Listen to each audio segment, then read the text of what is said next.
presented by PY Film। Mobile number 6239744500 इलाका किसी का होगा धमाका सुनने सरोज का होगा।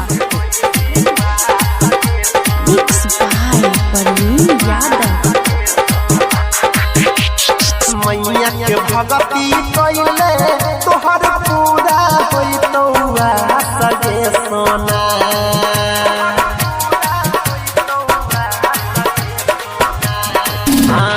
मैया के भगती कइले तोहर पूरा होइतौआ सजे सोना। गे सोना पूरा होइतौआ सजे सोना। गे सोना बिना वाली के कृपा से होई भी पास गे सोना। गे सोना हंसा वाली के कृपा से होई भी पास गे सोना। मैया के पूजा कइले तोहर पूरा होइतौआ सगे सोना। गे सोना पूरा होइतौआ सगे सोना। गे सोना बिना वाली के कृपा से होई भी पास गे सोना। गे सोना बिना वाली के कृपा से होई भी पास गे सोना।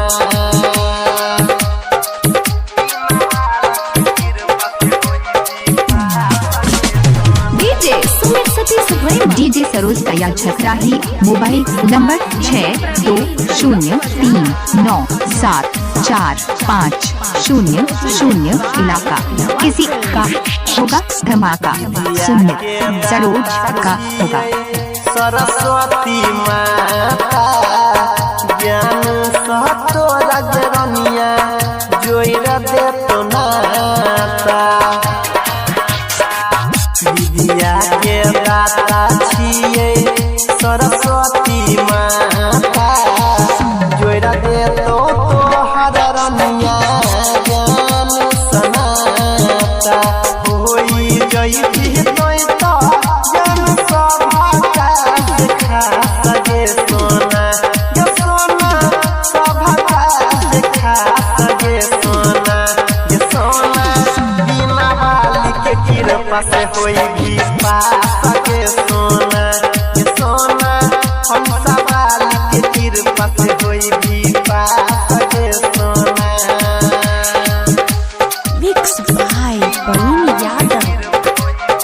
डीजे सरोज तैयार छकराही मोबाइल नंबर 6239744500 इलाका किसी का होगा धमाका सुनने सरोज का होगा।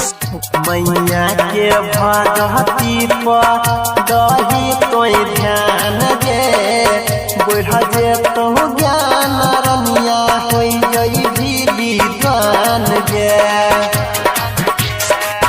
मैया के भगती पर दही तोय ध्यान गे बढ़ जई तो ज्ञान रनिया होई जई भी विद्वान गे।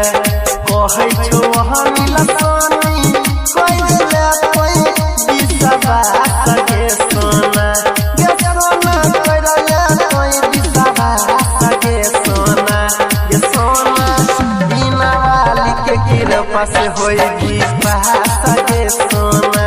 गे सोना बिना वाली के कृपा से होई जई भी पास गे सोना।